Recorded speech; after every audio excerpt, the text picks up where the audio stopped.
Can you imagine having a job where you spend over 42 hours a week perfecting your craft? Over 42 hours of risking bodily harm, only to not be rightfully compensated for your work? This is what many college Division I athletes face today. In particular, Division I football and basketball players, who on average spend over 40 hours a week perfecting their craft. Meanwhile, everyone associated with the sport except the athletes themselves are reaping the benefits. The best example of this can be found if you look at the 2010-2011 Auburn Tigers, specifically quarterback Cam Newton.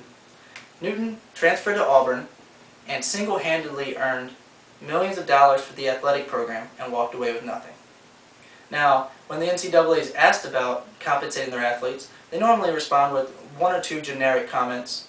Either A, the athletes are students first and are already receiving free scholarships, or B, the money's just simply not there. Both of these excuses are preposterous, but I'll talk about that later in the speech.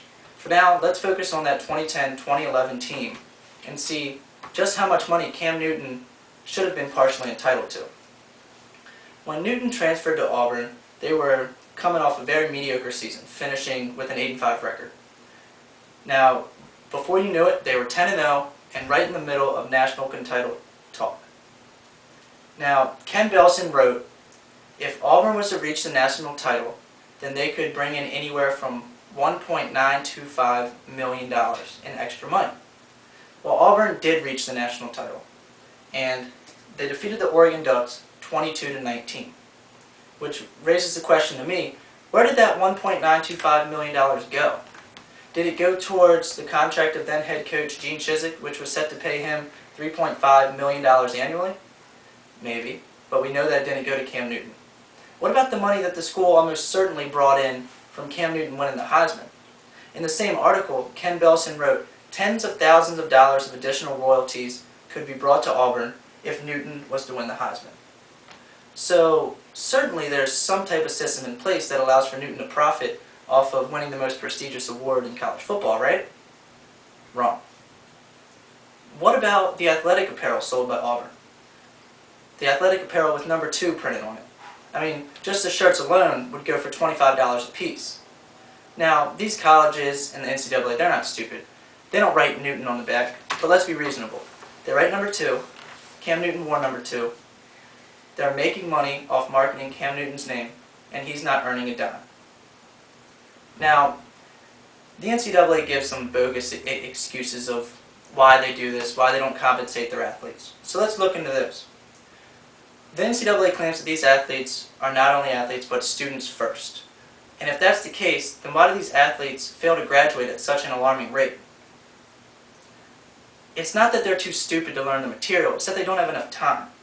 In fact, in a 2008 survey conducted by the NCAA, over half of the participants identified themselves as athletes rather than students. Now, what about the fact that the NCAA gives scholarships?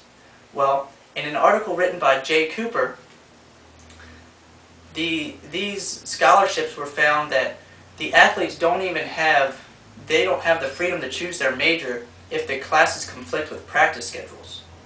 So basically, the athletes are being asked to give up 40+ hours a week and being forced to take classes towards a major that they have no interest in, if they even have an interest in graduating at all. Now, if that's not enough, athletic scholarships have changed drastically since their introduction in 1957. When these scholarships were first introduced, they were 4-year, fully guaranteed scholarships, to where theoretically an athlete could quit their sport after 1 year and still have a 4-year scholarship in their back pocket. Nowadays, these scholarships are given on a year-to-year basis where an injured athlete or a recruiting mistake can be fired any given year. Now, if that doesn't sound like a job to you, then I'm not quite sure what does. So obviously these athletes are under an inordinate amount of pressure to perform, not only for the fans, but of the fear of losing their scholarship that can be stripped away at any given year. And that'll bring me to the third and final excuse, the worst excuse of all that the NCAA gives as to why they're not compensating these athletes, that the money isn't there. Well, during the 2011-2012 season, the NCAA brought in $872 million in revenue. As seen from this chart, 81% of this revenue, or just north of $700 million, came from television and marketing rights fees. So what exactly are the fans watching on television that's bringing in $706 million annually? Are they watching the president and the board members of the NCAA sit around a table and talk about policy? No, they're watching some of the most entertaining and competitive sport in the world.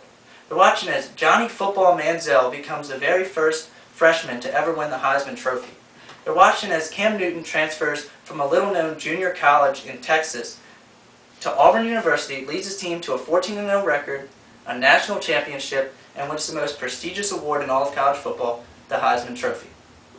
All while everybody associated with the sport, except the athletes, are reaping the benefits.